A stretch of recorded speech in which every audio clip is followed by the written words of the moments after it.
Mr. Sawiris, welcome. Thank you. You're a distinguished member in Egypt's economy, and sometime now you are active in Cyprus too. So let me ask, what made you choose Cyprus to extend your activities? You know, many reasons. I mean, first of all, Cyprus is 50 minutes from Egypt, 30 minutes from Beirut, Lebanon, and maybe the same time from Israel, 1 hour from Greece. It's a very unique positioning, you know. Infrastructure is excellent.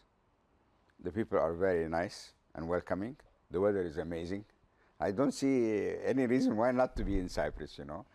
And I came at the time, at a good time, because it was the time when the economic crisis hit Cyprus. So everything was gloomy and people were depressed. And, you know, people used to queue to get money from the bank. You remember these bad times. So when I came to invest here, I always invest in the worst time, because that's when people don't come, you know. And when you come in the worst time, many things work for your benefit. One is that you get the appreciation of the government and the people that you came in a difficult time.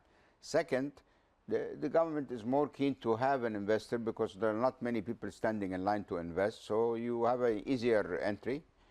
And you can work in a very quiet environment because there's nobody around you competing and working. So I came in a good time, you know.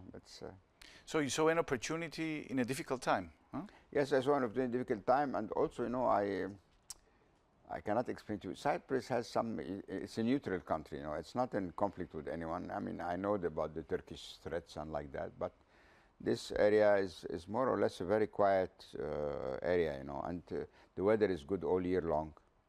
And as I said, the infrastructure is great, you know, and you have a bureaucracy which is good, which means it works in the end. Mm-hmm. Because when you don't have a real strict way, then everything is not so clear, you know. So okay, let's be more specific. I mean, I understand that the Ayia Napa Marina project is proceeding at a fast pace. Yeah. Does this pace of the plan's development meet your expectations, sir? Yes, we had we encountered 1 year delay, 9 months to 12 months, because of the environmental issue that was brought to us, which was not justified, to be honest, you know. So they postponed us for 9 months, 12 months for no reason. We had to spend 4 million euro to satisfy, in my opinion, not really valid arguments. But we didn't want to have a problem of argument, you know. It's better to spend 4 million more, adhere to the requests of some bureaucrats, even if you are not convinced, than to waste the time haggling, you know. Mm-hmm. But it delayed us for 9 months, so it came with a high cost. But still, we are opening now next November the port, the Anapa port. So still, we managed to make a lot of the time which was lost, you know. So, in the eyes of a seasoned businessman of your stature, what are the main problems encountered in doing business in Cyprus? It's the same like everywhere else. So we had this environmental issues which sometimes are extreme and are not founded. You know, they have the same problems in America. That's why, I mean, Donald Trump is on the extreme. You know, he doesn't want any environmental. But I'm someone who appreciates environmental issues when they are valid, but not when they're going out of the context. You know, it's like sometimes I'm not criticizing, but sometimes you have a big plot of land, you know, here and ready for development, and you say, no, it's Natura because there are 2 birds that are coming here. It means the 2 birds might not find another place to go. Maybe they will find another place to go, because it's not like every land will vanish, you know. So you have to, between development and job creation and income for the people and the economy doing well, and the environment, you have to have a safe balance, you know, not to exaggerate in one direction or the other direction. So. Mm-hmm. Though, is there something in the business environment in Cyprus that you would seek to change? Yes, it's the bureaucracy. And if so, what is this? Bureaucracy, you know, and the decision-making process is sometimes very slow. And when you are slow, you are depriving your country from income. Because let's say there's an investor, okay, he has $100 million, he wants to invest, he will create 2,000 new jobs. Mm-hmm. And he will add to the tax system, he will add to the customs system a lot of income. The more you are not taking the decision, the money is not coming in and the jobs are not being created. So the problem is sometimes civil servants, they don't feel the urgency. For them it's a job. They go from 9 to 5. If they don't take a decision, nothing happens. If they take a decision and it's wrong, and some people will think, why did you accept? Why? So it's better not to take a decision. It's in my country, it's like that. So I'm speaking, Egypt has a worse bureaucracy than here. You know, so we have a worse bureaucracy than here. But I'm saying is, if you are nationalistic and you like your country and you want to see your country become the richest country in the Mediterranean, you can, because God gave you everything here. He gave you nice weather, nice land, culture, education. You have good universities, good schools here. You have the passion for service. So the service people here are very talented in service. So you should be the hub of the tourism in the world. You know, okay. What we are bringing with the Ayanapa project, what you don't have is catering for high-end tourists. So what we're doing with this project is we are not competing with all the existing hotels, all the existing marinas, because we selected that to make Ayanapa a high-end destination. So it means the tourists who can afford to spend more and would like to go to a high-class hotel or the best restaurants, like best marinas, you know, from infrastructure and service, they will come to Ayanapa. So you are exciting some different types of tourists, not the groups that come and spend 100 euro, 200 euro. That will create more income to the country. Exactly, and more jobs, you know. The marina alone, now with this new marina, will open 1,000 job opportunities, you know, between the marina, the restaurants, the shops, and the hotels. When is this going to happen? Now we are opening the first phase in November, and the final marina officially will be opened on the 11th of July. And we intend to make a very big event here to bring the attractions to the Ayanapa. You know, Ayanapa, I chose Ayanapa because I had some memories here when I was 19. I used to come to come? Yes. As a tourist? I come as a poor tourist at that time, you know, because I was a student, so I didn't have much time, but I had a great time. At that time, there was a majority of Swedish, Finnish, Danish tourism, you know. They were coming here and we were young and the beaches were unmatched, you know. I still have this memory, you know. Okay. Accusations have been made during the past few years that Cyprus is a tax haven and a money laundering center, accusations about the passport program. What is your view on this? Look, I think people think that if you need another passport, you must be a criminal or a bandit, you know. So why do Chinese people want to have a Cyprus passport? Because they are living in a country that is undemocratic. It's controlled by the Communist Party. There is no freedom. Maybe one day they tell you cannot travel. You don't feel secure, you know. Okay, so they come and they say, okay, I want to be a Cyprus citizen because there is democracy, there is the rule of law and order, and I will have a passport with which I can travel in Europe. But it's not only about the passport. He's coming here, he's buying a house. He pay 4 million, 3 million, 2 million, and he buys a villa. Then he comes with his family. Then he likes the country. He wants, for the house, he needs a driver, he needs some workers to work, and the contractor will work. He will buy furniture from here, and then he likes the country. He wants to make a project. He wants to build a hotel like the Chinese hotel behind us. When we made the development, 3 new hotels are coming up behind us. Why? Because now they see the marina, they are coming. So the guy has a passport, he feels safe from the country. He wants to do something. He's not only living in but he builds a hotel, does a business. So it becomes a roller coaster. You know. What you should watch out is that if you should have a centralized approval system where you connect to the European Union. So if someone applied for a passport in Hungary or Malta, your competitors, or now Greece is going to become a competitor. If he's denied the passport there, you should deny him here. Okay? And then not to have the strict definition of PMP that everybody worked in the government or he's political. You know, a guy works in a telecom company. I have one guy, a case, you know, someone working in a telecom company in another country because it's a government telecom company, says PAP. PAP is a technical director of the switch, you know. So I believe people should look at this program as a program that is very important for the investors, and you will get people here who are democratic, who want to be free, that's why they want a passport, because they are coming either, where are they coming from mostly?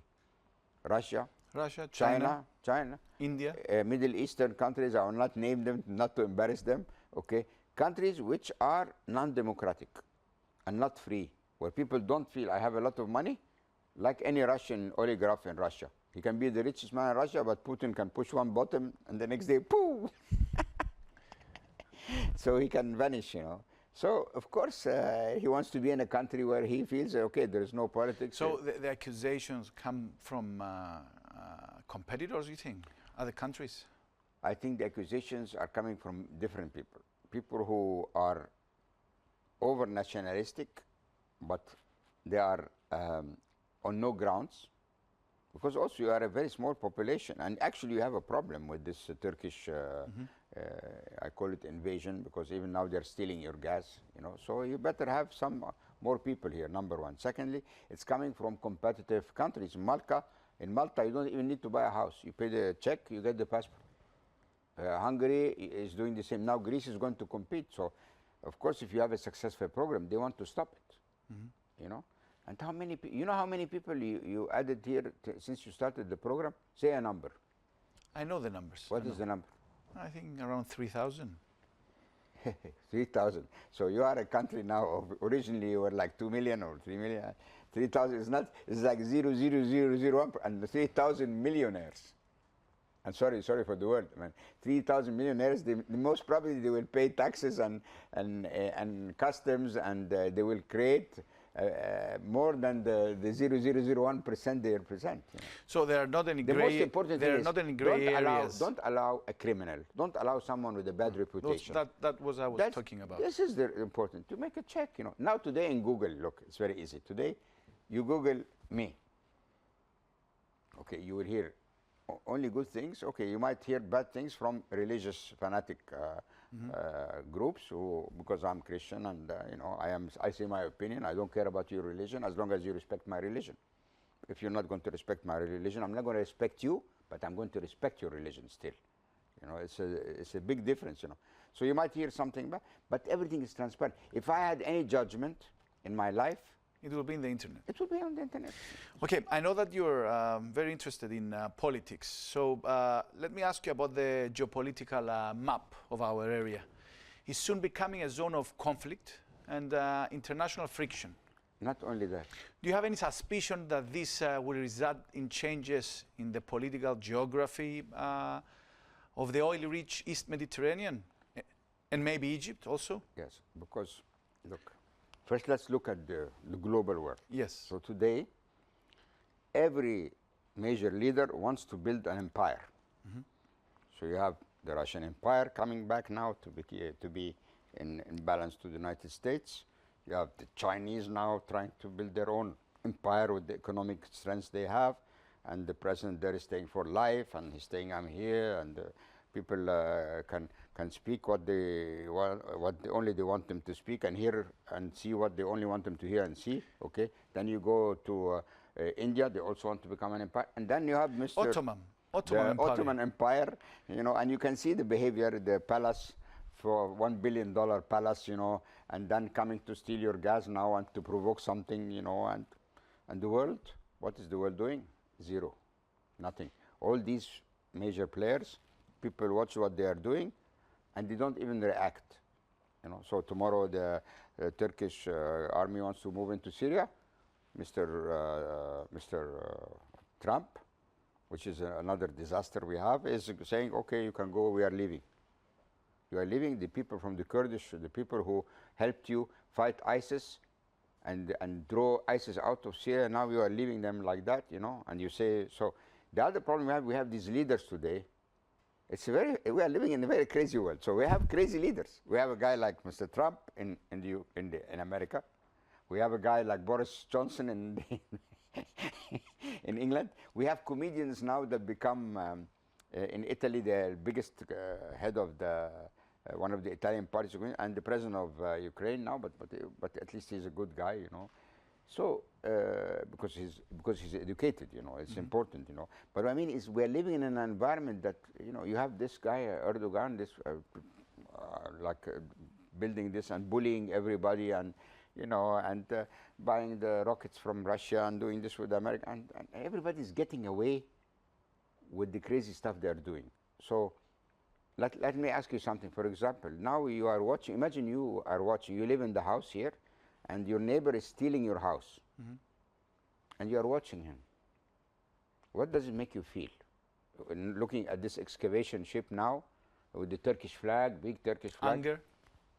Anger is not enough. You should see me when I'm angry. Yes.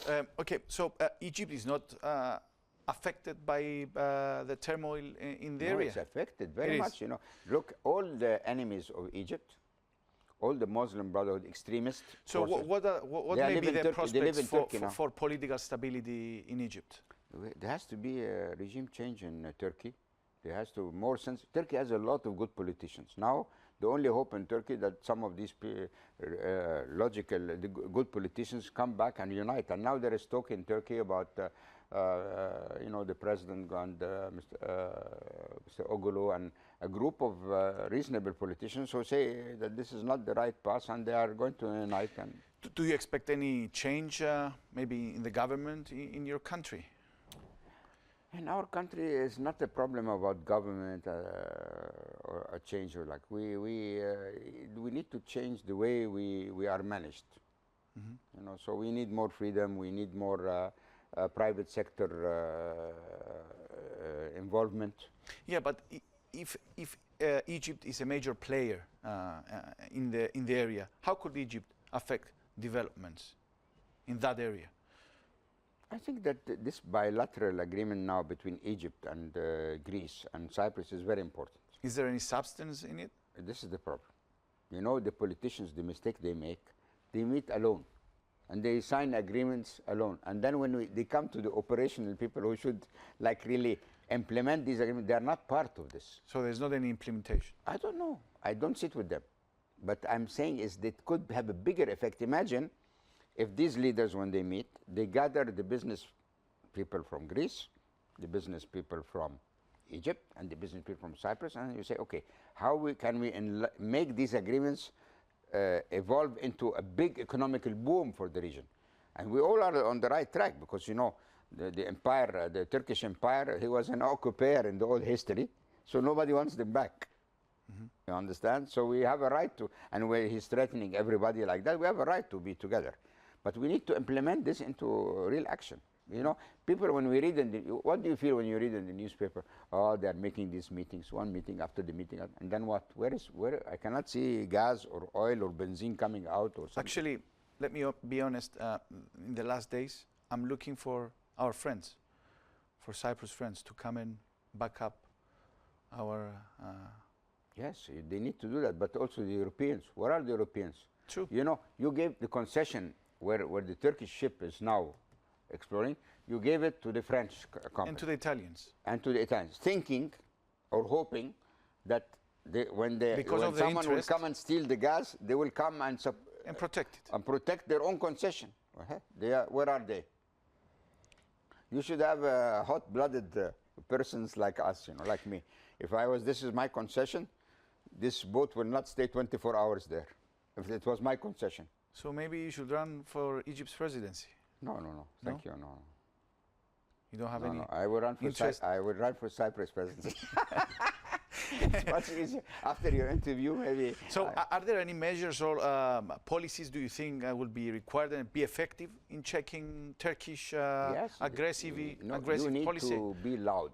You need to go to the Italians and the French and say, "What is this?" You know what you should do? You should cancel the concession for the French company. If I was in charge, I would call the president of France. I say, okay, you have 1 month to deal with this problem. It's okay if you don't deal, but we will cancel your concession. And then you give the concession to me and let me deal with him. In my own way, you know. We will send him small boats with music and like the green, you know, the green. No, I'm not joking. It's not, you cannot watch this and not do anything. So, speaking about the Ottoman Empire, a fearsome prospect of the area, do you think it is possible to implement this Erdogan vision for Turkey? There's no chance. No? Because this is living. Who will stop it? We will stop him. Every country in the When Mediterranean you will say stop him. we, you mean Egypt? We the people. We the people, your people, the Greek people, the Cypriot people, the Egyptian people. We will stop him because we will not just depend on our governments, you know. Just let him try and come to step in one foot in one of our territories. But it's a country. The history is not coming back, you know. It's a country with 90 million population. We are 100 million population. True. In Egypt. And we have the largest. We have also he feels comfortable to talk with Mr. Trump and Mr. Putin at the same time and play games with them. Yeah, but this never worked. It never worked in the history. I will tell you something. It never worked that you play the two superpowers against each other. This is a very. It never works. What works is when you decide which one you want to be with. When you start to play this game, then Mr. Putin will think you're not his friend, and the other guy will think you're not his friend, and then you have no friends. You have to choose your friends. Can you be, let's say you have two friends, they are enemies. Can you be the friend of the two? No. It doesn't work, you know. So this Ottoman Empire was in the 18th century when there was no armies, there was no people, there was no education. No, do you think now the Erdogan, he can come step 1 foot in Egypt, you know? If the army doesn't, you know, when Israel occupied our country, we didn't stay quiet. We made a war in 1973. We are celebrating now the 6th October War, where we won this war. You know, Israelis say, oh, we won all the war. No, they were surprised. We went over the channel, we broke their Barlev line, and we took our land back.